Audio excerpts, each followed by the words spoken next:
آل محمد پر اور حبیب خدا ختم الانبیاء رحمت للعالمین بلند الصلوات۔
ابھارے ڈوبتا سورج جلائے مردے ٹھوکر سے، ابھارے ڈوبتا سورج جلائے مردے ٹھوکر سے، جہاں میں بندگانے باہنر ایسے بھی ہوتے ہیں۔ علی میرا خدا ہرگز نہیں، لیکن بتا مجھ کو خدا بندہ خدائی میں بشر ایسے بھی ہوتے ہیں۔ نعرہ حیدری، محمد و آل محمد،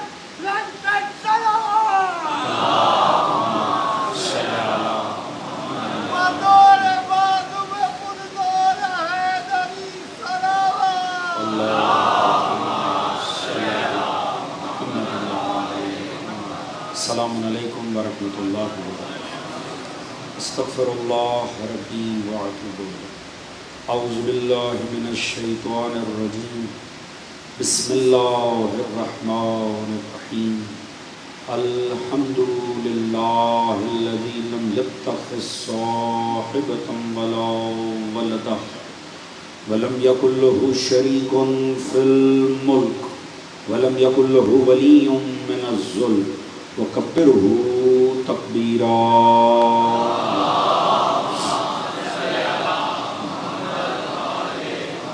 الصلاة والسلام على رسوله الكريم مكي المدني الأمي صاحب الوقار والسكينة المدفون بعرض المدينة أبي القاسم المصطفى محمد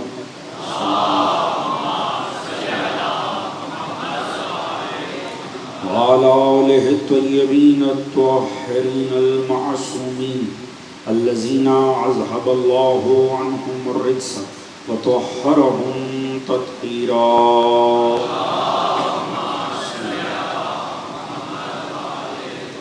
أما بعد فقد قال سبحانه بسم الله الرحمن الرحيم فاعقم وجهك للدين حنيفا فطرة الله التي فطر الناس عليها لا تبديل لخلق الله ذلك دين القيم ولكن أكثر الناس لا يعلمون۔ صلوات محمد علیہ۔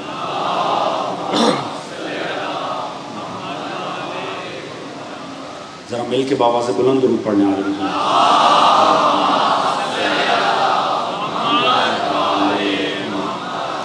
دعا ہے کائنات بسط کے ذکر محمد و آل محمد، اس پر شہزا کا بچھایا جانا، منتظمین کی کاوش، آپ دوستوں کی شرکت، پروردگار عالم اپنی بارگاہ عالی میں قبول و منظور فرمائے۔ آل محمد کے مقدس ذکر کے صدقے میں جو بھی نیک دلی شرعی حاجات مومنین و مومنات کے دلوں میں موجود ہیں، پروردگار تجھے واسطہ محمد و آل محمد کی عزت و عظمت کا، ان سب کو قبول و منظور فرما۔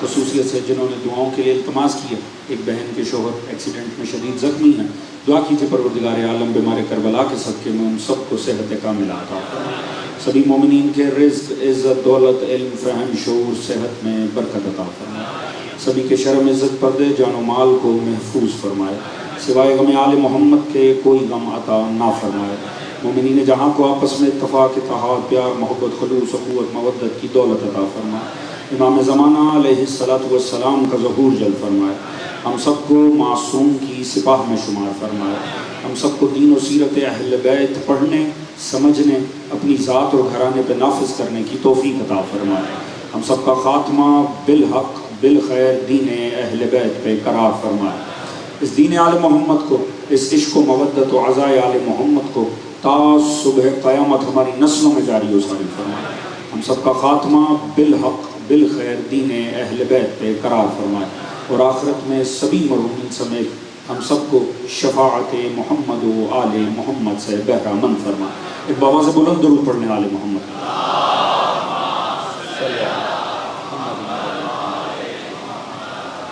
اجازت ہے جی بات کا آغاز کیا جائے۔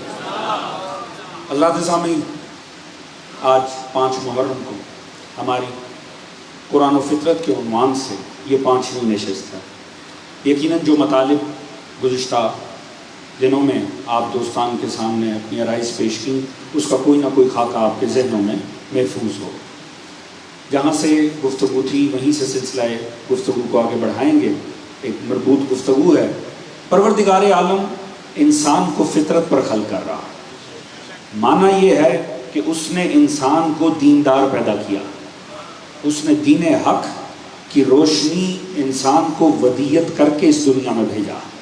انسان بے دین پیدا نہیں ہوا، وہ دین حق لے کر آیا۔ انبیاء کیوں آئے؟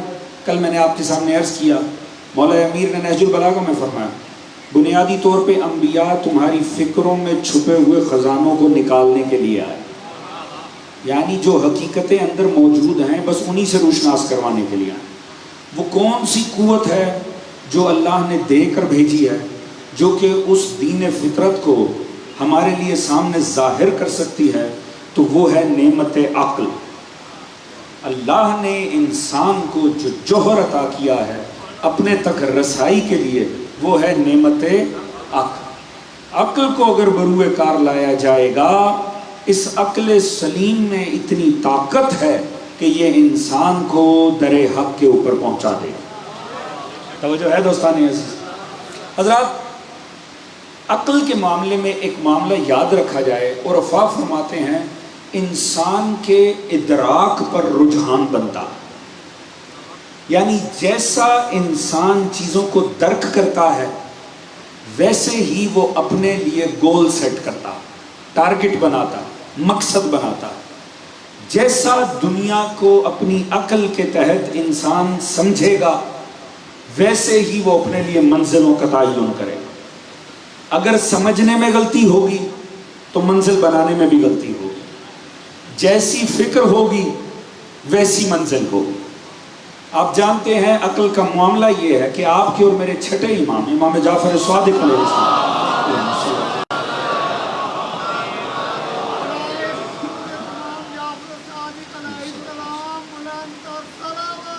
اللہم صلی علی محمد و آلہ، معصوم نے فرمایا کہ اللہ نے انسان کو ایسا افتخار دیا ہے کہ ہر مخلوق سے جدا کر دیا۔ آپ نے فرمایا اللہ نے اگر صرف عقل کی حد تک دیکھا جائے تو ملائکہ کو بھی عطا کی، حیوانوں کو عطا نہیں کی۔ حیوانوں کو شہوت عطا کی مگر عقل عطا نہیں کی۔ اے انسان، اللہ نے تجھے عقل بھی عطا کی ہے، شہوت بھی عطا کی۔ اگر تو عقل کو بروئے کار لا کر اپنی شہوت کو دبا دے گا تو ملائکہ سے بھی اعلیٰ ہو جائے گا، اور اگر خود کو اس کے حوالے کر دے گا اور عقل دب جائے گی تو حیوانوں سے بھی بدتر ہو جائے گا۔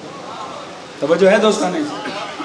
اب عقل سلیم کا اتنا فرق ہے انسان کا اور ملائکہ کا کہ جب پہلا مقابلہ بنا، پوری توجہ چاہوں گا، انسان کا فرشتوں سے، تو اللہ نے جب ملائکہ کو یہ محسوس ہوا کہ شاید یہ نومولود مخلوق شاید ہماری نسبت کوئی حیثیت نہیں رکھتی.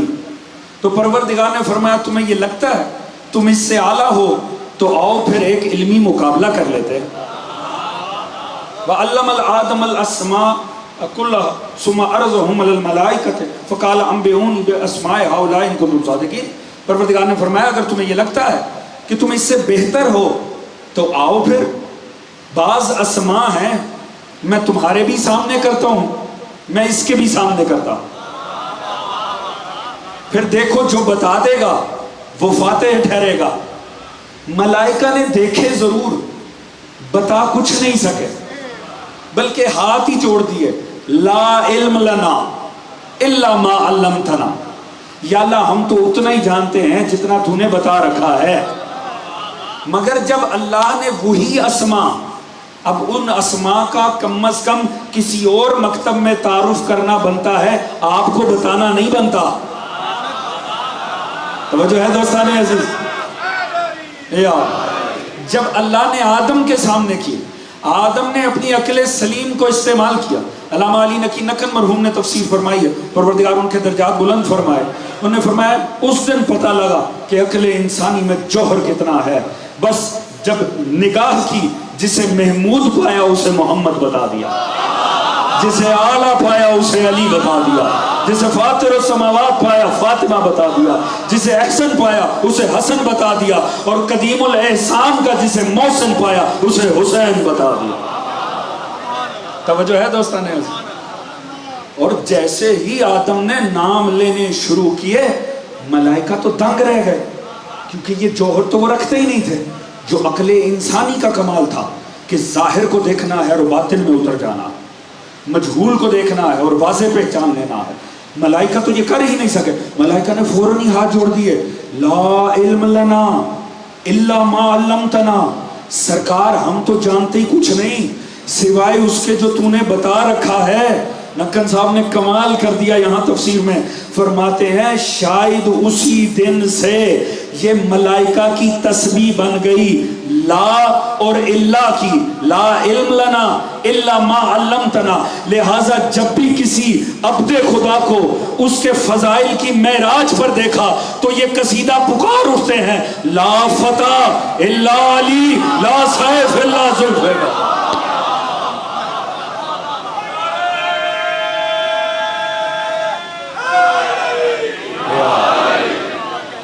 توجہ ہے دوستان عزیز. یہ حضور اللہ نے انسان کو یہ جوہر عطا کیا. تو اب انسان جیسا اس کا رجحان ہوگا جیسے اس کی عقل, یہ نوجوانوں کے بڑے سننے والی بات ہے, جیسا انسان معاملات کو درک کرے گا ویسے ہی وہ اپنے لیے منزل کا تعین کرے گا. اب دیکھیں حیوان کے پاس کیا ہے ہماری نسبت. اللہ نے اسے عقل سے عاری رکھا ہے. وہ صرف شہوت رکھتا ہے غضب رکھتا ہے. پروردگار نے انسان کو شہوت اور غضب عطا کی مگر نعمت عقل سے بھی سرفراز کیا. اب سوچ سکتے ہیں ایک حیوان کی فکر انسان کے سامنے کیا حیثیت رکھتی ہوگی, کیا اوقات ہوگی اس کی فکر کی. مگر ذرا آپ دیکھیے گا ان دونوں کی انڈرسٹینڈنگ میں سمجھنے میں فرق کتنا. حیوان اتنی سطحی سوچ رکھتا ہے جب بھی اس کے سامنے کچھ آ جائے نا وہ صرف ظاہر کو دیکھتا ہے, وہ باطن کی حقیقت کو نہیں پہچان سکتا. اب میں سادی سی مثال دوں گا اور آپ کو تو پتہ ہے جو میں مثال دے رہا ہوں بات تو وہی ہوتی ہے. اب آپ بھی سڑک پہ کھڑے ہیں ایک حیوان بھی کھڑا ہوا سامنے اگر ایک دم سے گاڑی رکے گی آپ بھی اسے دیکھیں گے حیوان بھی دیکھے گا. مجھے ایمان سے بتائیں کس کی فکر کہاں تک جائے گی. آپ فوراً ہی دیکھیں گے یہ کس ماڈل کی گاڑی ہے, کس کمپنی کی گاڑی ہے, یہ اس کا حسن کیسا ہے, دیکھنے میں کمفرٹیبل ہے کہ نہیں, اس کے فیچرز کیسے ہیں, اس کی سٹنگ کیسی ہے, یہ بیٹھنے اٹھنے کے لیے کمفرٹیبل ہے کہ نہیں. آپ کس حد تک اس کے متعلق سوچنا شروع کر دیں. پھر آپ کے ہو سکتا ہے ذہن میں یہ بھی آ جائے اس سے پچھلا ماڈل کیسا تھا, اس سے مختلف دوسری کمپنیوں کے ماڈل کیسے ہیں. آپ کہاں تک چلے گئے, آپ اس کی جزویات میں ڈوب گئے. اب وہ جو حیوان ساتھ کھڑا ہے دیکھے گا وہ بھی مگر وہ اتنی گہرائی میں نہیں جا سکتا. وہ صرف یہ دیکھے گا یہ شے مجھے نقصان تو نہیں پہنچانے لگی. اگر اسے لگا کہ یہ میرے لیے نقصان دہ ہے وہ بھاگ جائے گا. توجہ ہے دوستان عزیز, کیونکہ اس کی فکر اس سے زیادہ کام نہیں کرتی. حیوان کی بس اتنی ہی اوقات ہوتی ہے, وہ جہاں خطرہ دیکھے نا بس بھاگ جاتا ہے.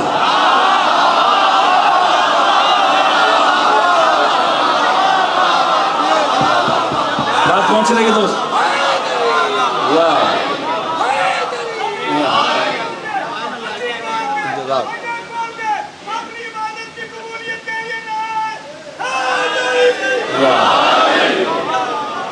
توجہ ہے دوستان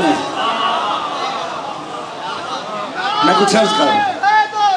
یا علی یا علی یا علی مدد حق. توجہ ہے دوستان میں.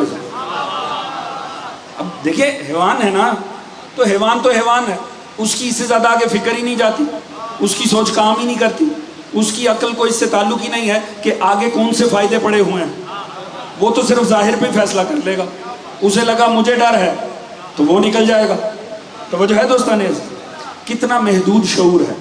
مگر اب ایک طرف انسان ہے, انسان کا شعور کتنا بالیدہ, انسان کس حد تک آگے کی سوچ لیتا. تو جب درک کرنے میں اتنا فرق ہے, تو جب ٹارگٹ بنائیں گے تو اس میں بھی تو زمین آسمان کا فرق ہونا چاہیے. حیوان جوانوں, اگر ایک بات نے لطف دیا ہے تو دوسری بات سنگین بھی ہو سکتی ہے, پوری توجہ چاہوں. حیوان اپنے محدود سے شعور میں جو اس کو دنیا میں حاصل ہے, وہ اپنے گول کیا بناتا ہے؟ کبھی غور کیا؟ اچھی سی بل مل جائے, کھانے کو رزق مل جائے, ایک جورو مل جائے, ہم بچے پیدا کر لیں. اس سے زیادہ حیوان کی فکر آگے نہیں جاتی. ایک گھونسلہ, خوراک, جورو, بچے, اس سے آگے وہ نہیں جاتا. اتنے محدود سے شعور کے ساتھ یہ اس کا گول ہے. اگر عقل سلیم رکھنے والے کا بھی فقط یہی مقصد ہو تو حیوان جتنی کیفیت پہ کھڑا ہے. میں نے مشکل بات تو نہیں کی دوستوں نے. جوانوں بات پہنچ رہی ہے کہ نہیں؟ مجھے ایمان سے بتانا, وہ جس کا اتنا محدود سا شعور ہے کائنات کا, اگر وہ بھی اپنے لیے زندگی کا یہی گول بناتا ہے, تو جسے اللہ نے فطرت اور عقل عطا کی ہے, ہونا چاہیے اس کی عقل تو سوا کام کرے. توجہ ہے دوستان عزیز, یہی وجہ ہے جنہیں اللہ عقل عطا کرتا ہے امام فطرت کے تابع, ان کی سوچ پھر محدود نہیں ہوتی. یہ دنیا اور اس کے گھونسلے, یہ گھر اور یہ خاندان کیا ہے, اسے تو اگر جنت بھی دکھائی جائے نا, وہ امام فطرت کا ساتھ چھوڑ کے کہیں نہیں جاتا. توجہ ہے دوستان عزیز. اب انسان کا, اسی لیے پروردگار نے فرمایا, میں نے آپ کے سامنے آیت پڑھی تھی, وَلَقَدْ زَرَعْنَا لِجَهَنَّمَ كَثِيرًا مِنَ الْجِنِّ وَالْإِنسِ لَهُمْ قُلُوبٌ لَا يَفْقَهُونَ بِهَا وَلَهُمْ آذَانٌ لَا يَسْمَعُونَ بِهَا وَلَهُمْ أَعْيُنٌ لَا يُبْصِرُونَ بِهَا أُولَئِكَ كَالْأَنْعَامِ بَلْ هُمْ أَضَلُّ أُولَئِكَ هُمُ الْغَافِلُونَ. پروردگار نے فرمایا میں نے اکثریت اٹھا کر جہنم میں پھینکنی. اکثریت بارے تو اللہ نے اپنا ارادہ واضح کر رکھا. توجہ ہے جی, اکثریت کا علاج اللہ کے پاس ہے. بعض کو یہ بھی غلط فہمی ہوتی ہے, ہم اس لیے حق ہیں کہ اکثریت ہیں. اللہ جانے بات پہنچ رہی ہے کہ نہیں؟ پروردگار فرما رہا ہے اکثریت کو اٹھا کے میں جہنم میں پھینکوں گا. کیوں؟ میں نے عقل دی تھی, اسے استعمال نہیں کرتے. دیکھیے قرآن کی بہترین تشریح ہوتی ہے حدیث. پروردگار قرآن میں فرما رہا ہے عقل نہ استعمال کرنا حیوانیت ہے, عقل استعمال نہ کرنے پر میں جہنم میں پھینک دوں گا. اور جب حدیث میں گئے نا, مستند حدیث ہے, آپ کے بہت سے مصادر میں موجود ہے, رسول خدا نے فرمایا لو اجتمع الناس علی حب علی ابن ابی طالب لما خلق اللہ النار. اللہ جانے بات پہنچی کہ نہیں دوست؟ اگر دنیا علی کی محبت پہ جمع ہو جاتی, میں جہنم بناتا ہی نہ. قرآن میں کہا جہنم میں اس لیے پھینکنا ہے کہ عقل استعمال نہیں کرتے. مصطفیٰ نے کہا اگر علی کی محبت پہ آ جاتے تو جہنم بناتے ہی نہ. تو معنی کیا ہوا؟ پتہ چلا کوئی جاہل مرتا مر جائے علی کی حب پہ آ نہیں سکتا, اور کوئی عقل مند علی کی حب سے دور رہ نہیں سکتا.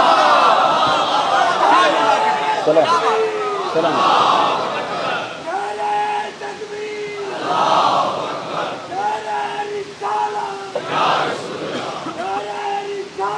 یا رسول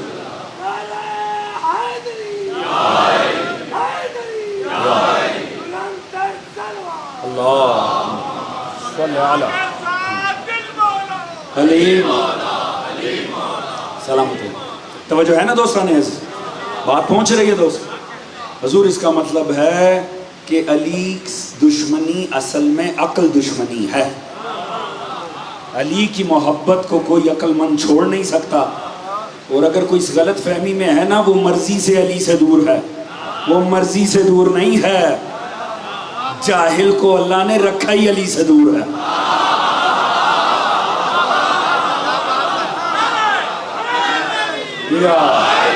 توجہ ہے دوستان عزیز؟ اب غور فرمائیے.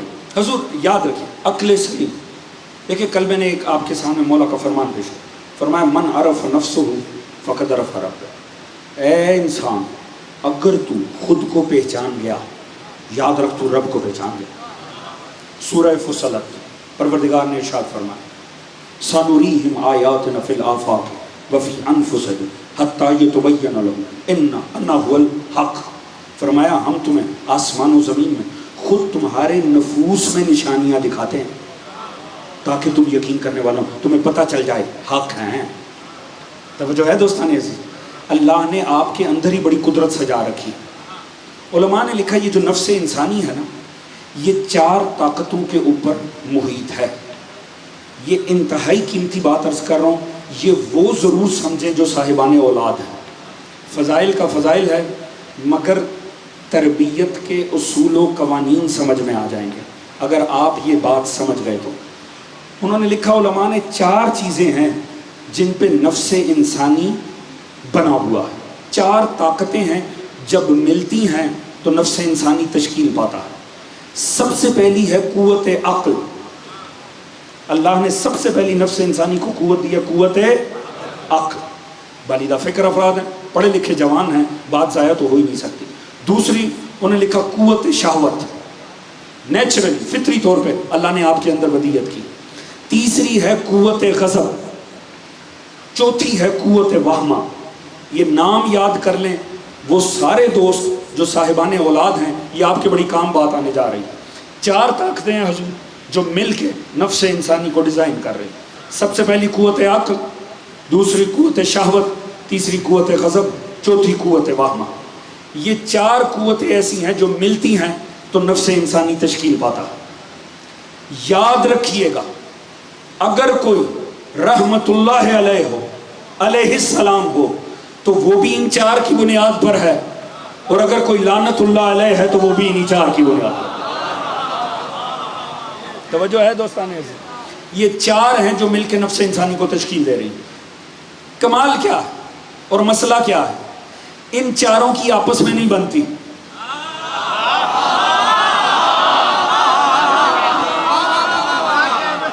آپ کو تو پتہ ہے، میں تو مثالیں دے کے چھوٹی چھوٹی مثالوں سے سمجھاتا ہوں.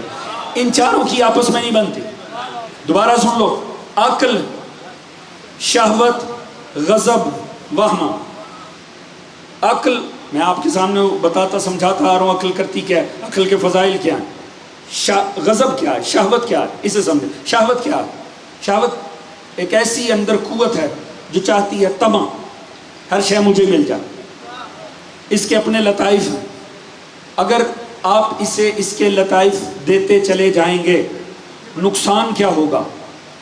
یہ باقی قوتوں کو دبا کر آپ کی نفس کی ڈرائیونگ سیٹ پر آ جائے گی. توجہ ہے دوستان عزیز؟ اب آپ یہ گفتگو سن رہے ہیں تو انشاءاللہ لطف آئے گا. قوت غضب، اگر قوت غضب کو اس کا رزق ملنا شروع ہو گیا، وہ باقی قوتوں کو دبائے گی اور آپ کے نفس کو وہ ڈرائیو کرنا شروع کر دے گی.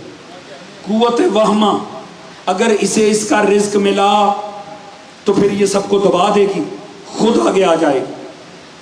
ان تینوں کے رزق کیا ہیں؟ شہوت کے ہر وہ طمع جو بدن سے لگی ہوئی، ہر وہ لطائف جو بدن کے ہیں، وہ اس کا رزق ہے. قوت غضب کو کیا چاہیے؟ جھگڑا، لڑائی، فساد. قوت وہمہ کو کیا چاہیے؟ چغلیاں.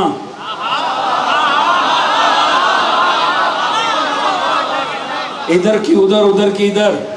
سادے لفظوں میں واٹس ایپ.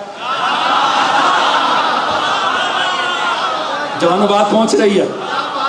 اچھا کمال کیا ہے، اب یہاں پر لطف آ جائے اگر میں بات پہنچا سکا تو. یہ چاروں چاہتے ہیں کہ ڈرائیونگ سیٹ پہ ہم رہیں، مگر مسئلہ یہ ہے ان چاروں میں سے یہ تین انتہائی خطرناک ہیں. اگر ان میں سے کوئی ایک بھی ڈرائیونگ سیٹ پر آیا تو نفس میں فساد ہو جائے گا. کمال یہ ہے مومن تینوں کو دبا دے، عقل کو کمال پہ لے آئے. توجہ ہے دوستان عزیز؟ بات تو پہنچ رہی ہے نا، میں کیا عرض کر رہا ہوں. توجہ ہے دوستان عزیز؟ اب پرابلم کیا ہے؟ یہ چاروں کس طرح ڈرائیونگ سیٹ پر ہیں؟ ان میں سے کون اوپر آ کر بیٹھے گا؟ اس کے لیے نا باہر سے مدد چاہیے ہوتی، باہر سے نصرت چاہیے ہوتی. باہر سے مدد ملے گی تو پھر اقتدار ملے گا. لہٰذا عقل کو بھی، باقی سب کو کیا چاہیے میں نے عرض کر دیا. عقل کو کیا چاہیے؟ عقل کو ان تینوں کو زیر رکھنے کے لیے رزق، علم اور عبادت چاہیے. توجہ ہے دوستان عزیز؟ اس بات کو ذرا سمجھیے گا دوستوں، میں کہیں لے کے جا رہا ہوں آپ دوستوں پر. عقل کو شہوت، غضب اور وہمہ کو دبا کے رکھنے کے لیے اور خود ڈرائیونگ سیٹ پر رہنے کے لیے اسے رزق علم چاہیے، رزق عبادت چاہیے. اچھا یہ تین اگر اتنی ہی بد ہیں تو ہیں کیوں؟ یہ بھی تو سوچنا چاہیے کہ اگر ان کے حوالے ہو گیا انسان تو پھر بربادی ہو جائے گی. حضور یاد رکھیے یہ بد تب ہی ہیں جب معاملہ ان کے حوالے ہو جائے. اگر یہ تابع عقل ہو جائے نا تو پھر ان کے فضائل بننے لگتے ہیں. صاحبان فہم بیٹھے ہیں.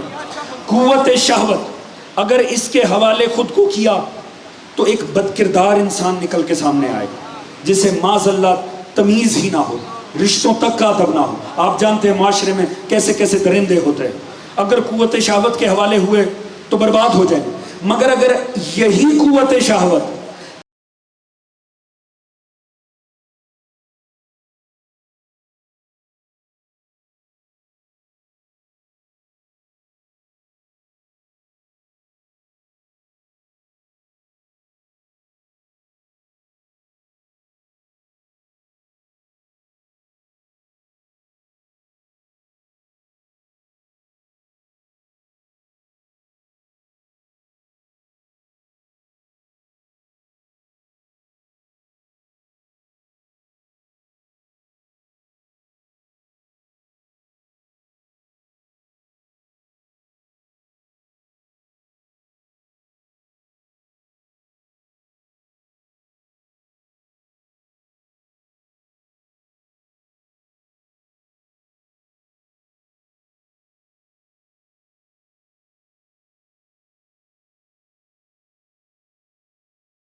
میں نے پوری شریعت آپ کو ایک جملے میں بیان کر دی.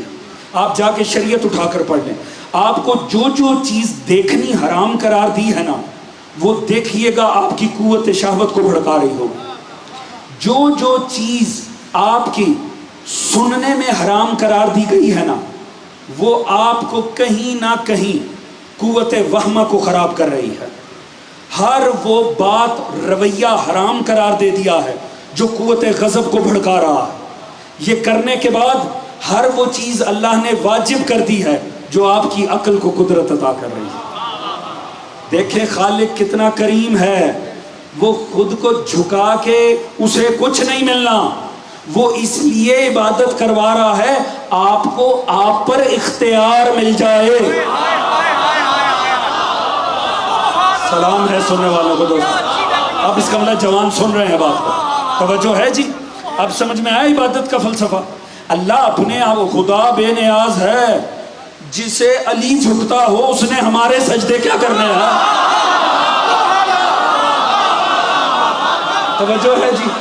جس کی تسبیح زہرا کے ہاتھ میں ہو ہم سے اس نے کون سی عبادت کروانی ہے. وہ ہمیں ہم پہ اختیار دیتا. اب دیکھیں کمال کیا ہے. ہم کہتے ہیں جی میں, خدا کی قسم بکری بھی جو میں کہتی ہے نا وہ ہم سے زیادہ معنی خیز ہوتا ہے. ہماری میں اتنی کمزور ہے ہم کہہ دیتے ہیں میں, قسم سے ملائکہ بھی ہنستے ہوں گے. ہمیں تو ہم پہ اختیار نہیں ہے. جوانوں ہمیں تو ہم پہ اختیار نہیں ہے. آپ نے دیکھا سمجھنا, میں نے جو تمہید باندھی تھی کوئی مقصد تھا. آپ دیکھیں ہوتا کیا ہے, آپ کو یہ نظارے ملتے ہوں گے. ایک وقت آتا ہے ہمیں ایسا جوش آیا ہوتا ہے, زبان سے بھی پتہ نہیں کیا کچھ نکل رہا ہوتا ہے, ہاتھ بھی اٹھ جاتا ہے. تھوڑی دیر بعد آپ دیکھیں گے وہ جس کا تھوڑی دیر پہلے ہاتھ بھی چل رہا تھا, زبان بھی چل رہی تھی, پھر گھر کے کسی کونے میں بیٹھ کر شرمندہ ہو رہا ہوتا. یہ میرے منہ سے کیا نکل گیا, یہ میں نے کیا کر دیا. آپ کے خیال میں یہ دونوں افراد ایک ہی ہیں. وہ جو تھوڑی دیر پہلے بڑھ بڑھ کے بول رہا تھا اور جو اب شرمندہ ہو رہا ہے یہ ایک ہی ہیں. یہ باہر سے ایک ہے. پہلے جو بڑھ بڑھ کے بول رہا تھا وہ قوت غضب کا شکار تھا, اور جو اب بیٹھا افسوس کر رہا ہے یہ تابع عقل ہے. توجہ ہے دوستان. خدا نے نا ان تینوں کے لطائف میں اور عقل کے لطائف میں ایک فرق رکھا ہے. میں صاحبان فہم کے لیے گفتگو کر رہا ہوں. باقی تینوں کے لطائف جتنے بھی ہیں, جسمانی لطائف قوت شہوت کے, غضب سے متعلق قوت وہمہ, اگر آپ انہیں ایک حد سے زیادہ فیڈ کر دیں, ایک حد سے زیادہ ان کو ان کے لطائف دیں تو یہ ذائقہ ہی کھو دیتے ہیں. توجہ ہے جی. ان کی چاشنی مٹ جاتی, ان کی بھوک پوری ہونا, ان کا کام ختم ہو جاتا ہے. واحد قوت عقل ہے جسے جتنا رزق دیتے چلے جائیں گے اتنا لطف بڑھتا چلا جائے گا. توجہ ہے دوستان عزیز, اس فلسفے کو سمجھیے گا. یہ واحد قوت ہے, جتنا علم بڑھتا چلا جائے گا اتنی پیاس بڑھتی چلی جائے گی, جتنی عبادت بڑھتی چلی جائے گی اتنا لطف بندگی بڑھتا چلا جائے گا. توجہ ہے دوستان عزیز. ابھی ہم کہہ دیتے ہیں میں. جوانوں آپ کی اور میری میں کی اوقات کیا ہے ہمیں نہیں پتا. آنکھ کہاں اٹھنی چاہیے, پوری توجہ, ہمیں نہیں پتا یہ آنکھ کہاں اٹھنی چاہیے کہاں نہیں. اگر موقع پہ اٹھ جائے اس کا مطلب ہے لگی تو ہمارے مغز میں ہے, ہمارے تابع نہیں. ہمیں نہیں پتا اس زبان سے کیا بولنا چاہیے کیا نہیں. اگر موقع پہ کوئی ایسا لفظ نکل جائے جو نہیں بولنا چاہیے اس کا مطلب ہے ہمارے تعلق میں, ہماری نہیں. بات پہنچ رہی ہے, ساتھ دو تو لطف آئے فضائل کا بھی. توجہ ہے جی. ہمیں نہیں پتا ہمارے کان کو کیا سننا چاہیے, اگر پھر بھی ہم شوق سے سنیں اس کا مطلب ہے کان ہمارے ساتھ لگے ہیں, ہمارے تابع نہیں. یہ ہے میری اور آپ کی حیثیت, یہ قوتیں ہمارے ساتھ ہیں مگر ہماری نہیں. یہ آنکھیں ہمارے ساتھ ہیں ہمارے کنٹرول میں نہیں. یہ زبان ہمارے تعلق میں ہے ہماری نہیں. یہ ہاتھ ہمارے ساتھ لگا ہے پر موقع پہ مانتا ہماری نہیں. یہ آپ کی اور میری حیثیت ہے کہ خود پہ اختیار نہیں. اللہ جانے وہ ذات بندگی کے کس لیول پر ہوگی کہ زبان اس میں لگی ہو کہ لا لسان اللہ، ہاتھ اس کا ہو کہ لا الہ الا اللہ.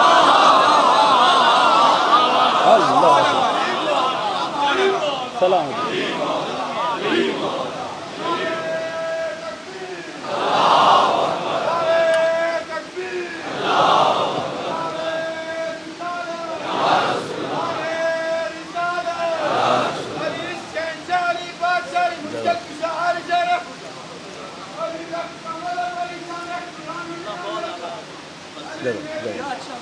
سلام جزاک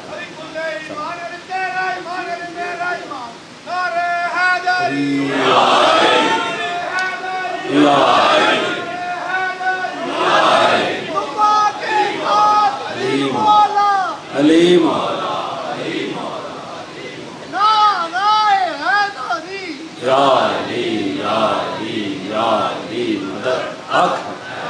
توجہ ہے دوستان عزیز. سوچیں وہ کیا ہستی ہوگی. یہاں خود کو خود پہ اختیار نہیں ہے اور وہاں زبان اس کی ہے مگر لسان اللہ. یعنی وہ زبان بولتی کچھ نہیں، وہ جب بولتی ہے اس پہ خدا بولتا. ید اللہ، وہ ہاتھ جب اٹھتا ہے خدا کی اطاعت میں اٹھتا ہے. توجہ ہے دوستان عزیز. اچھا میں نے کیوں عرض کیا، اب دیکھیں اس سے پہلے میں مولا کے فضائل سے کنیکٹ کروں بات کو. میں نے کیوں یہ بات عرض کی؟ اس لیے عرض کی دوست، یاد رکھیں اپنی اولاد کو ایک سیل فون بھی ہاتھ میں تھماتے ہوئے یہ سوچئے گا ضرور یہ اس کی کس قوت کو طاقتور کرے گا. توجہ ہے جی. کیونکہ تب تک طاقت نہیں ملے گی جب تک باہر سے امداد نہ ہو. اپنے بچوں کے لیے وہ چیزیں دیں جو ان کی قوت عقل کو رشد عطا کرے، وہ نہ دے جو ان کی دیگر طاقتوں کو طاقت دے کے عقل کو زیر کر لیں. تو حضور یہ ہے نفس انسانی کا معاملہ. اب سمجھے کیوں ہماری میں کی اوقات نہیں ہے؟ کیونکہ ہمیں خود پہ اختیار نہیں ہے. اور اب سمجھا کیوں کسی کا نفس اصل میں نفس رسول ہے.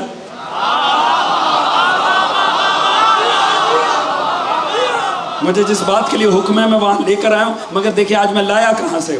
حضور کمال دیکھیں مولا امیر کا. علی حدیث میں نفس رسول نہیں آیا. میں مجلس سے سننے کے عادی لوگوں سے بات کر رہا ہوں. علی ابن ابی طالب روایت میں نفس رسول نہیں ہے. علی قرآن میں نفس رسول ہے.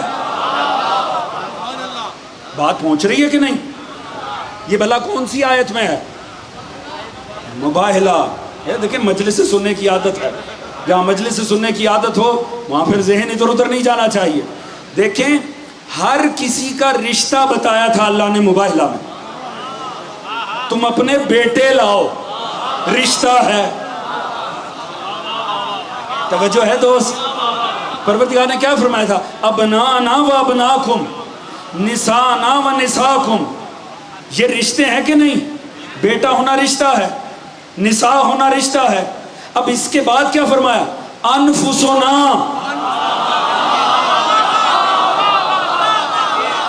توجہ ہے دوستان عزیز. یہ اللہ نے رشتہ بتایا مصطفیٰ کا. کمال ہے خدا کی قسم. میں یہ عرض کرتا ہوں اپنے دوستوں سے عرض کرتا ہوں اس کا ترجمہ اٹھا کر پڑھیں عالم اسلام میں. آیات مباہلہ کا ترجمہ پڑھیں. ایک وہ ترجمہ ہے جو عالم اسلام میں معروف ہے، ایک وہ ترجمہ ہے جو آپ کے ہاں معروف ہے. آپ کے ہاں زیادہ تر مترجمین نے انفسنا و انفسکم کا ترجمہ نفس ہی کیا. تم اپنے نفوس کو لاؤ، ہم اپنے نفوس کو لائیں، کیونکہ انہیں پتہ ہے گیا کون تھا. بڑا لطف آنے جا رہا ہے اگر ذہن میرے ساتھ میں لائیں تو. پیغام میں دے چکا آج کا، پوری توجہ چاہوں گا. کمال یہ دیکھیے، خدا کی قسم کھا کے کہہ رہا ہوں، میں ایک آپ جانتے ہیں مکتب آل محمد کا ادنا سا طالب علم ہوں. مجھے اپنے مکتب کا ترجمہ اتنا پسند ہی نہیں آیا جتنا عالم اسلام کا ترجمہ ہے. توجہ ہے جی. خدا کی قسم انہوں نے اتنا حسین ترجمہ کیا ہے نا. مسئلہ کیا ہوا؟ ابنانا و ابناکم ترجمہ ملے گا تم اپنے بیٹے لاؤ ہم اپنے بیٹے. نسانا و نساکم، تم اپنی عورتیں ہم اپنی عورتیں. جیسی بات آئی نا انفسنا و انفسکم، اب پتا تھا گیا کون ہے، کسی اور کا تو احتمال بھی نہیں تھا. لہٰذا جب ذہن میں وہ ہستی آئی تو قلم ڈگمگا گئے. جو ترجمہ ہوا نا، ترجمہ ہوا کسی اور نیت سے تھا مگر کمال ہی ہو گیا. ترجمہ کرنے والے نے ترجمہ کیا تم بھی خود ہی آ جاؤ، ہم بھی خود ہی آ جاتے.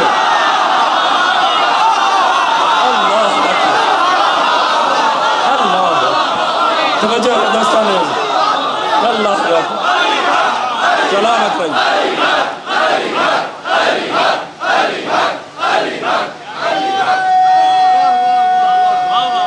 جزاک سلام سلام.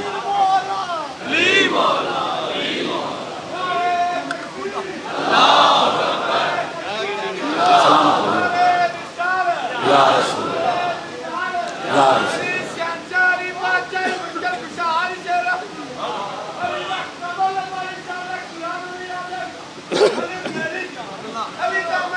سبحان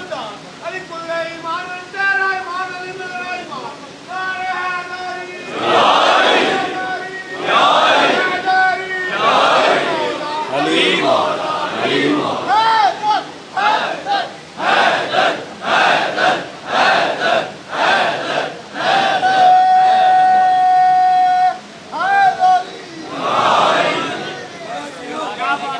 سلام تن چلے سبحان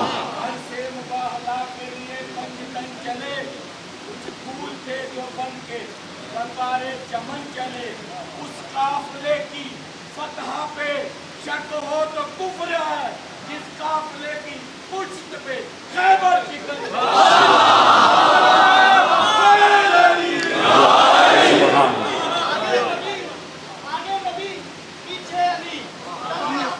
کیا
سلامت رکھے.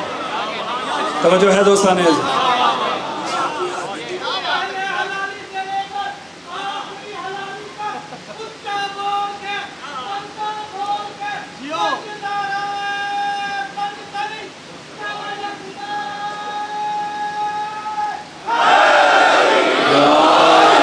سلامت رہے.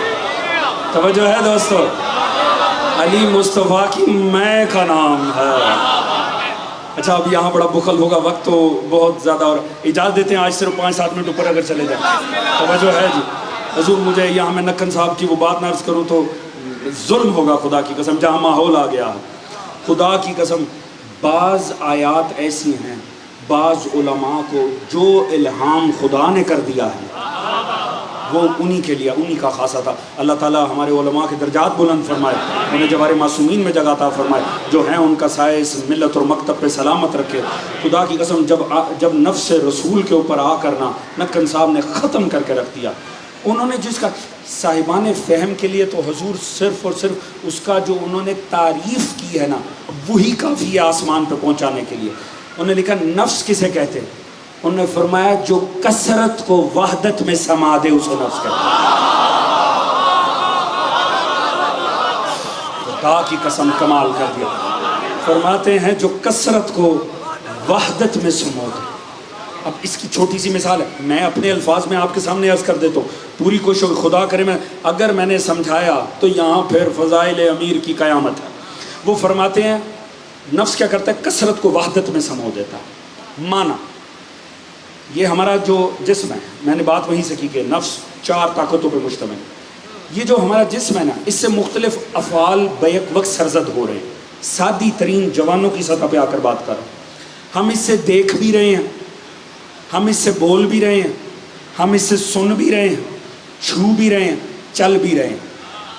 ہر وہ عمل جو اس میں ہو رہا ہے اس فعل کا فاعل جسم میں مختلف ہے. ہم دیکھ رہے ہیں آنکھ سے, بول رہے ہیں زبان سے, سن رہے ہیں کان سے, چھو رہے ہیں ہاتھ سے, چل رہے ہیں پاؤں سے.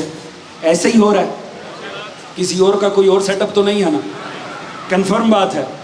اچھا اگر میں یہ کہوں, بول کے زحمت فرمائیے گا, اگر میں یہ کہوں میرا جملہ ٹھیک ہوگا یا غلط, میں نے کانوں سے دیکھا,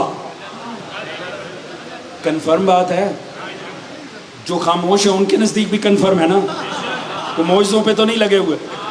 اگر میں کہوں میں کانوں سے بولا, یہ بات ٹھیک ہے؟ نہیں, غلط ہے. میں کہوں جی میں نے پاؤں سے سنا, غلط ہے. یہ کیوں غلط ہے؟ کس لیے غلط ہے؟ کیونکہ میں فعل کا فاعل بدل رہا ہوں.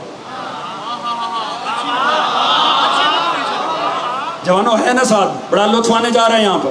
دیکھیے میں فعل کا فاعل بدلوں, میری بات غلط ہو جائے گی. میں نے دیکھا ہے آنکھوں سے, میں کہوں کانوں سے دیکھا, بات ہی غلط ہے. سنا کانوں سے تھا, میں کہوں میں زبان سے سنا, بات ہی غلط ہے. اس کا مطلب ہے کسی فعل کا اگر فاعل بدل دو بات غلط ہے. اب بہت سے افعال تھے, بہت سے اعمال تھے, بہت سے جسم میں فاعل تھے. اب اگر میں سارا کچھ نفس پہ ڈال دوں, میں نے دیکھا, یہ ہوئی نا بات دوستاں.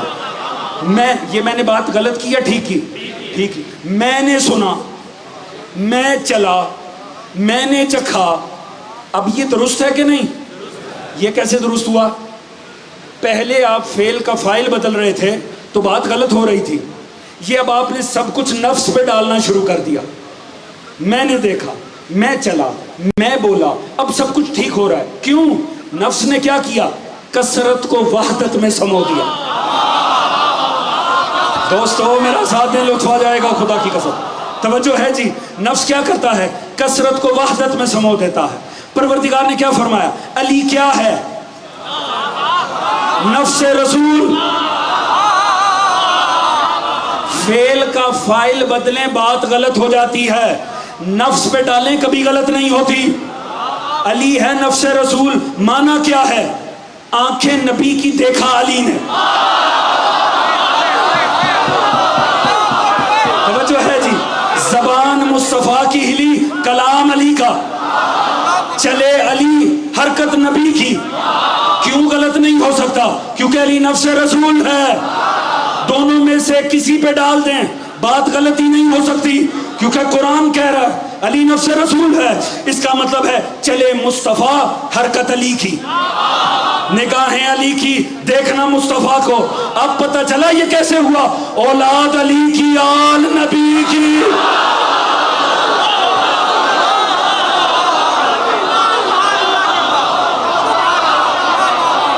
سلامت رہو، اللہ اکبر، سلامت رہو، سلامت رہیے.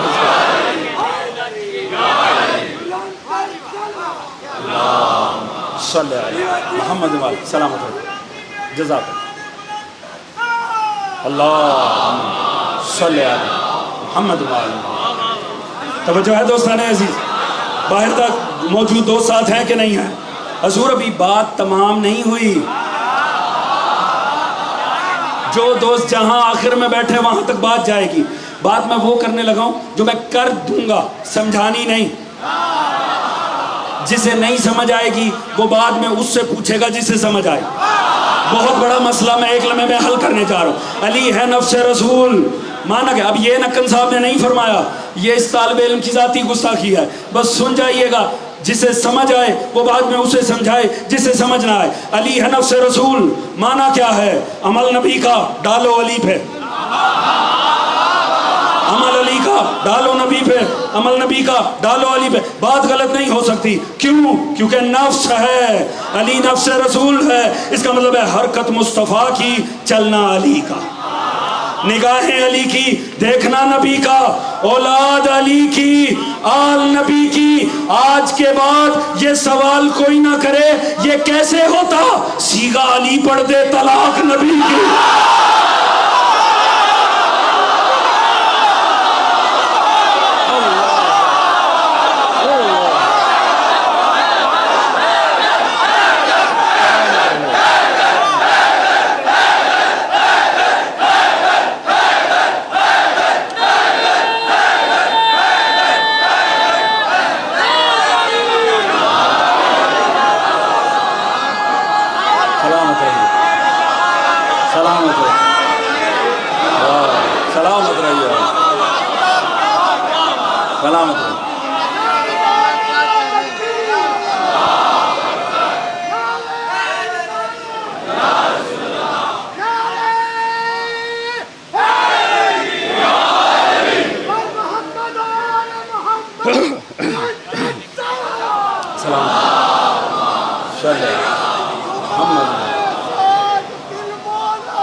پہنچ گئی کہ نہیں؟ سیگا علی پڑھ دیں، علی ہے نفس رسول. یہی وجہ دوستان ہماری کوئی آبائی عقیدے لے کر نہیں پھیر رہے. قرآن ایک عقیدے ہیں ہمارے. قرآن نے یہ ایک لفظ استعمال کر کے دنیا نے علی دشمنی کرنی، جائیے سارے فضائل اٹھا کے سمندر برد کر دیں. قرآن میں یہ ایک لفظ ہی علی سمجھانے کے لیے کافی. انفسنا و انفسکم، علی نفس رسول ہے. اس کا مطلب ہے آپ وہ ساری کتابیں سمندر برد کر دیں جس پر سیرت مرتضیٰ لکھا ہے، تو ہم سیرت مصطفیٰ کے نیچے ہی بریکٹ میں علی لکھ دیں گے.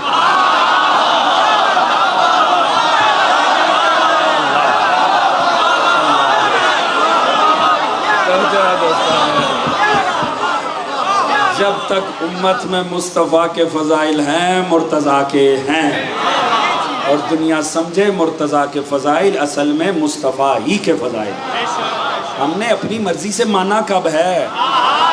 میں تو اسی لیے دوستو عرض کرتا ہوں، دنیا میں کہتے علی والے، علی والے. ہم کب سے علی والے؟ ہم کہاں سے علی والے؟ یہ تو ٹائٹل ہی اتنا خوبصورت ہے، انکار کون کرے؟ ہم ہیں نبی والے. علی نے نہیں کہا جائیے طول تاریخ میں کہیں میرے مولا نے کہا مجھے مانو میں تمہارا مولا. ارے مصطفیٰ نے فرمایا تھا من کن تو مولا.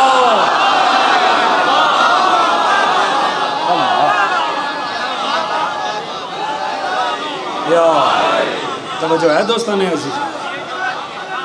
علی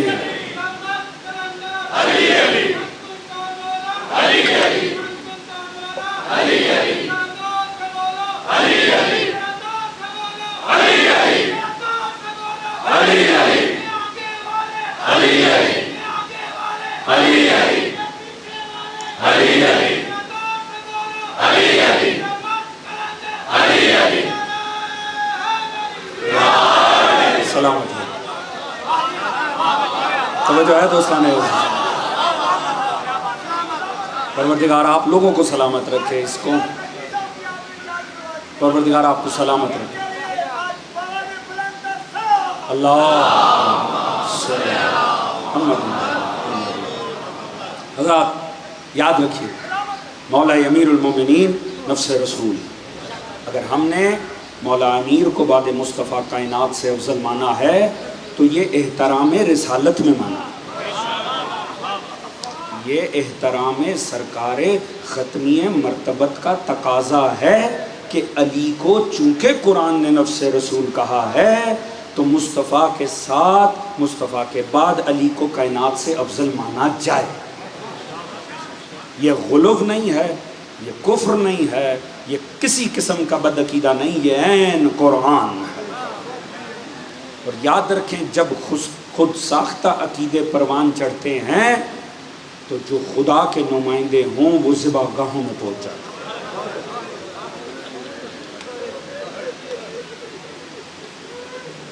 دوستو 5 محرم ہو گیا.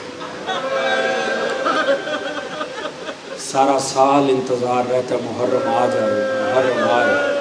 جب آتا ہے تو پتہ ہی نہیں چلتا گھڑیاں گزرتی کیسے. پچھلے سال یہاں کئی ایسے دوست ہوں گے جو آج نہیں ہیں. اللہ جانے اگلا سال کسے نصیب ہونا ہے یا نہیں ہونا. آئیں پرسہ دیتے ہیں آل محمد کو. دنیا ہمارا مذاق اڑاتی رہے، ہم آل محمد کو پرسہ دیتے رہے. خدا کرے بس ایسے ہی قیامت آ جائے. اور قیامت تو کربلا میں آ گئی. شدت پیاس سے اصغر نے تڑپ کر دیکھا، ماں نے خیمے کی تنابوں سے لپٹ کر دیکھا. اتنی مایوس ہوئی ساقی کوثر کی بہو، خشک مشکیزے کو 100 بار الٹ کر دیکھا. اللہ ان بلند ہوتی آنکھوں پہ رحم فرمائے. یہ ہائے نہیں ہے، یہ ایک دل گرفتہ ماں کی حسرت ہے. یہ جو آہیں بلند ہو رہی ہیں نا، یہ ایک ماں کے دل کی حسرت ہے. ایک ماں کو بڑی حسرت تھی خدا کی قسم. دوستو امام علی مقام عباس بھی چلے گئے. میں نے کہہ دیا، آپ نے سن لیا. اللہ جانے مظلوم کربلا پہ کتنا مشکل وقت ہوگا جب عباس بھی چلے گئے. ایک مرتبہ میرا مولا ہے اور مولا نے جب عالم غربت دیکھا نا، کوئی سنبھالنے والا بھی نہیں ہے، نہ دائیں جانب کوئی ہے نہ بائیں جانب ہے. ایک مرتبہ اپنے مرثیے کا آغاز کیا. اس مرثیے کا فضائے کربلا میں گونجنا تھا. کاش اسی وقت قیامت آ جاتی. حل من ناصر ینصرنا، حل من مغیث یغیثنا. ہے کوئی اس غریب کی مدد کرنے والا؟ یہ الفاظ ہوا میں بلند ہوئے، کربلا میں گونجے. اس کے 2 ریاکشن آئے. پشت خیمہ پر امام کو 2 خیموں میں نا امام کو ہلچل محسوس ہوئی. جب پلٹ کے دیکھا غضب کا منظر تھا. دیکھا بیمار سید سجاد ایک ٹوٹا ہوا نیزہ لے کر لڑکھڑاتے ہوئے خیمے سے نکلے. ہائے میرا بابا غربت کی دہائی دے رہا، کہاں گیا میرا بھائی اکبر، کہاں گیا میرا چچا عباس. ایک مرتبہ مظلوم نے دیکھا، مظلوم تڑپ اٹھے. آواز دی، زینب روکو سید سجاد کو، یہ حجت خدا ہے. اگر یہ شہید ہو گیا حجت خدا زمین سے ختم ہو جائے گی، یہ زمین و آسمان بحر و بر تباہ ہو جائیں گے. جناب زینب نکلی، سید سجاد کو واپس لے گئی. اتنے میں ایک اور خیمے میں امام کو کوہرام محسوس ہوا. راوی نے جو جملہ لکھے نہ، دیکھا کتنے غربت پہ مبنی جملہ. راوی کہتا ہے امام یہ سمجھے ایک اور بچہ شدت پیاس سے مر گیا. جب آئے نا اس خیمے کے باہر پوچھا کیا احوال ہے، پتہ چلا مولا جیسے ہی آپ نے غربت کا استغاثہ دیا ہے نا، وہ جو 6 ماہ کا علی اصغر ہے اس نے خود کو جھولے سے زمین پہ گرا. اجرکم علی الزہراء، سیدہ اناہو کو قبول کریں، یہ آنسو رومال زہرا کا حصہ قرار پر. جو غم میں آل محمد میں روئے اللہ اس آنکھ کو کسی غم میں سلامت. یہی حق ہے آل محمد کو، یہی حق ہے آل محمد کو رونے. دوستو ایک مرتبہ امام خیمے میں تشریف لائے، آپ نے فرمایا کیا عالم ہے؟ کہا مولا آخری دموں پر آ گیا اصغر. مولا اصغر شدت پیاس سے آخری دموں کے اوپر ہے، اور اب سکینہ پاس کھڑی ہے. سکینہ پہلے سارا دن کہہ رہی تھی پانی لایا جائے، پانی لایا جائے. جب سے چچا عباس رہ گیا نا فرات پہ، سکینہ کی زبان پہ یہ جملہ ہی نہیں آ رہا، مگر سکینہ مجبور تھی، بھیا کو مرتے دیکھ رہی ہے. ایک مرتبہ خاموشی سے باپ کا دامن پکڑا، کھینچ کے کہا بابا اصغر. میرے مولا نے کہا رباب اصغر مجھے دے، رباب اصغر مجھے دے. میں اصغر کو یہ ظالموں کے سامنے لے کر جاتا ہوں، میں ان سے کہتا ہوں دشمنی ہوگی فرزند رسول سے ہوگی. اس شش ماہ بے شیر کا قصور کیا ہے؟ ایک گھونٹ پانی دے دو. میرا مولا جیسے ہی مانگ کے لے جانے لگا نا، رباب نے کہا مولا ٹھہر جاؤ، ہر شہید تیار ہو کر گیا ہے، میرا تو کوئی جوان نہیں ہے، میرا تو فقط اصغر ہے، میں تو آمادہ کر کے بھیجوں گی. آپ کو پتہ ہے شب عاشور جب میرا مولا نکلا نا خیام کے دورے پر، ہر ماں اپنی کوئی نہ کوئی قربانی آمادہ کر رہی تھی. کسی نے انہوں محمد کو بٹھا رکھا تھا، بیٹا کل اکبر سے پہلے جانا ہے. کوئی قاسم کو آمادہ کر رہی تھی، بیٹا مجھے زہرا کی نظر میں سرخرو کرنا ہے. ہر ماں قربانی سجا رہی تھی. میرے مولا نے دیکھا ایک خیمے سے کسی ماں کے رونے کی آوازیں آ رہی. میرے مولا نے کان لگائے، دیکھا رباب رو رہی تھی، اے کاش میرا بھی کوئی جوان ہوتا، میں زہرا کے لال پہ وار دیتی. میرا مولا داخل خیمہ ہوا، کہا رباب مطمئن ہو جا، تیرا بھی شہید ہوگا. رباب تعجب سے کہنے لگی مولا میرا اصغر تو چل بھی نہیں سکتا، یہ میدان میں کیسے جائے گا؟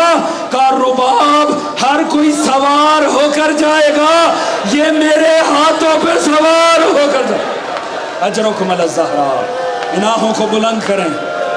میں نے عرض کیا مولا صادق نے فرمایا ہمارے غم میں جو ہائے کہا جائے وہ ہائے بھی تسبیح پروردگار. یہ جو ہائے ہے یہ تسبیح ہے، یہ عبادت ہے پروردگار. ایک مرتبہ رباب نے اصغر کو آمادہ کیا. پتہ ہے علماء نے لکھا، صاحب نعیم الابرار وہ فرماتے ہیں ایسے ایک سفید پارچے میں لپیٹا جیسے کفن پہنایا جاتا، اور جب آمادہ کیا نا اس سے پہلے کہ مولا کے ہاتھوں میں دیتی، ایک مرتبہ رباب نے، صاحب نعیم الابرار کہتے ہیں، اپنے کانوں کے پاس، اپنے ہونٹوں کے پاس اصغر کے کان کیے اور کہا اصغر یہ ماں تجھے وصیت کرنے جا رہی ہے، میرے لال ان وصیتوں کو مد نظر رکھنا. پہلی وصیت، اصغر جب تک کوئی شہید زندہ رہا ہے اس نے اپنی زندگی میں مظلوم کربلا کو کوئی زخم نہیں کھانے دیا. میرے لال اصغر کوشش کرنا تیری زندگی میں زہرا کا بیٹا زخمی نہ ہو جائے. میری دوسری وصیت، بیٹا جب حوض کوثر پہ دادی زہرا کی گود میں جانا، اصغر ماں کی شکایت نہ کرنا، تیری ماں کے پاس پانی نہیں. اجرکم علی الزہراء، ایسے ہی رونا بنتا ہے آل محمد کی غربت کو، یہ دل رباب کی آس ہے یہ رونا. تیسری وصیت، کہ اصغر جب حوض کوثر پہ دادی زہرا کی گود میں جانا، بیٹا خبردار پانی نہ پینا، ہر شہید انتظار میں ہوگا کہ فرزند زہرا آ جائے. جب تک بابا نہ آئے پانی نہ پینا، بیٹا میری تینوں وصیتوں کو یاد، یہ کہہ کے جا میرا لال اللہ کے حوالے، یہ کہہ کے مظلوم کربلا کو دیا۔ ایک مرتبہ مظلوم کربلا اشقیا کے سامنے، آپ نے کہا لئینو دیکھو اگر دشمنی ہوگی مجھ سے دشمنی ہوگی، فرزند زہرا سے دشمنی ہوگی، اس شش ماہے کا قصور کیا ہے؟ ایک گھونٹ پانی دے دو، یہ بچہ بچ جائے گا، تم نے جو میرا کرنا ہے کر لینا۔ جب شش ماہ بچہ دیکھا نا، اختلاف پڑ گیا لشکر میں، کسی نے کہا پانی دے دو، کسی نے کہا نہیں دینا۔ ایک بدبخت نے ایک جملہ کہا جس نے حسین کے ارادے بدل دیے، اس نے کہا پینا خود ہے، بہانہ بچے کا بنا رہا ہے۔ یہ بات سننا تھی، میرے مولا تڑپ کے کہا اصغر اب بات تیرے باپ کی عظمت پر آ گئی ہے، میرے لال اب ابلاغ کر، اتنا سننا تھا۔ کربلا پہ قیامت طاری ہوئی، دو خشک ہونٹوں پہ ایک ننھی سی زبان باہر، اجرکم الزہرا، یہ ہائے تسبیح پروردگار۔ اللہ جوانوں تمہیں سوائے غم آل محمد کے کوئی غم نہیں۔ خشک ہونٹوں سے زبان کا باہر آنا تھا، لشکر کا رنگ بدل گیا۔ جب پسرے صاحب نے دیکھا نا میرا لشکر تو باغی ہو رہا ہے، اس نے فوراً ہی کہا حرملا اقطع کلام الحسین، حرملا حسین کے کلام کو قطع کر دے۔ یہ بدبخت کا سننا تھا، اس نے ایک تیر اٹھایا، تیر کا جوڑنا تھا۔ دوستو یہ وہ منظر تھا، آپ نے سادگی سے سن لیا، دربار ہے مختار کا۔ مختار نے جن لائنوں کو پکڑنے کے لیے سب سے زیادہ کوشش کی ہے نا، ان میں سے ایک حرملا ہے۔ مختار کہتا تھا واپس نہ آنا جب تک حرملا لائن نہ لے کر آنا، اتنا زخم تھا اس کا لگایا ہوا۔ جب حرملا آیا نا، جناب مختار تخت پہ بیٹھے تھے، اس لائن کو سامنے کھڑا کیا، کہا حرملا ایمان سے بتا، میں نے سنا ہے غریب کربلا پر مظلوم ترین وقتوں میں سے وہ وقت تھا جب وہ اپنے بے شیر کے لیے پانی مانگ رہا تھا۔ خدا کی قسم حسین نے جوان بیٹے کے سینے سے برچھی نکالی ہے، آپ کو مخاطب نہیں کیا۔ قاسم کے ٹکڑے اٹھائے، آپ کو مخاطب نہیں کیا۔ امام کو شیعہ کب یاد آئے؟ کہا میرے شیعوں کاش تم کربلا میں ہوتے، تم دیکھتے میں کیسے بے شیر کے لیے پانی مانگ۔ اجرکم الزہرا، یہ حق آل محمد کو پرسہ دینے کا کاش تم ہوتے، کاش تم کربلا میں ہوتے، دعا کرو کبھی کوئی شریف بے غیرتوں سے مانگنے پہ مجبور نہ ہو۔ کہا حرملا، مختار نے کہا حرملا میں نے سنا ہے غریب کربلا پر مشکل ترین یہ وقت تھا، مجھے بتا جب تو نے تیر مارا اصغر کس حالت میں، بتا اصغر کس حالت میں۔ دوستو علماء نے لکھا، اس لائن نے کہا مختار نہ پوچھ، کب بتا مجھے، اس نے کہا مختار نہ پوچھ، کب مجھے بتا۔ اس نے ایک لفظ بولا، لفظ بولنا تھا مختار جیسا جوان تخت چھوڑ کے مٹی پہ بیٹھ گیا اور ماتم شروع کیا۔ اس نے کہا مختار جب میں نے تیر مارا، جب میں نے تیر مارا اصغر حالت تلذذ میں تھا۔ اب پوچھو علماء سے حالت تلذذ کسے کہتے ہیں؟ علماء نے لکھا مچھلی کو اگر پانی سے نکالا جائے تو مچھلی کی تین حالتیں ہوتی ہیں۔ پہلی حالت مچھلی تڑپتی ہے جب جسم میں دم نہ رہے، دوسری حالت مچھلی آہستہ آہستہ اپنا رخ بدلتی ہے، اور تیسری حالت کو تلذذ کہتے ہیں جب مچھلی میں دم نہ رہے وہ چھوٹی سی زبان نکال دیتی ہے، مانا ہوتا ہے میں اب بھی پیاسی ہوں۔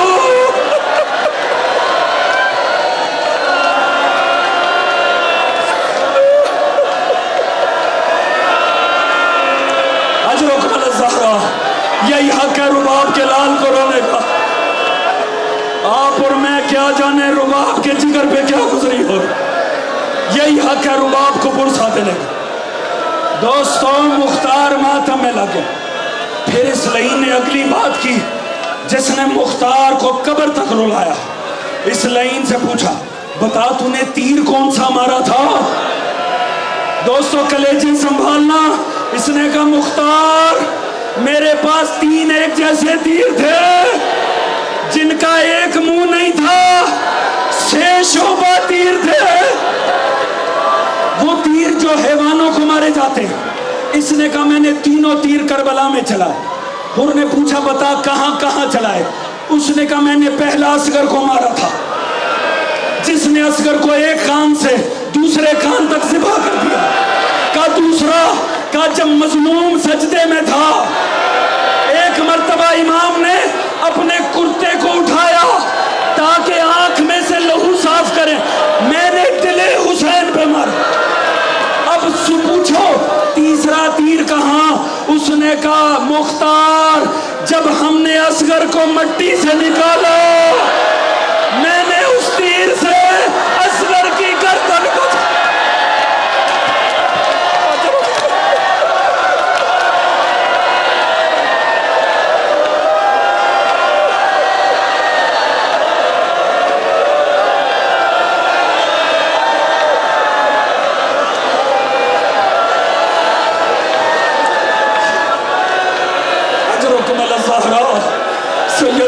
کو قبول کرے.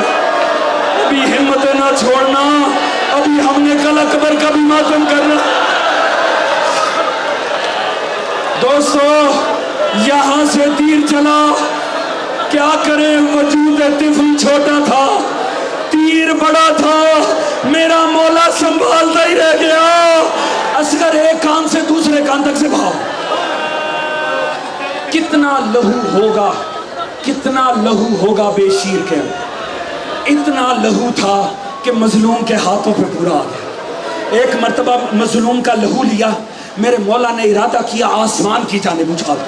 آواز آئی اے تراب کے بیٹے اگر ایک قطرہ آسمان کی جانب آیا پھر آسمان سے کوئی قطرہ نہ آئے گا. یہ ناحق لہو ہے. میرے مولا نے چاہا زمین کے حوالے کر. کہا ابو تراب کے بیٹے یہ لہو ہے ناحق. اگر زمین پر آیا پھر کوئی دانہ نہیں اگے گا. انکار آسمان کو ہے راضی زمین نہیں. اصغر تمہارے لہو کا ٹھکانہ کر. میرے مولا نے چہرے پہ مل لیا سر.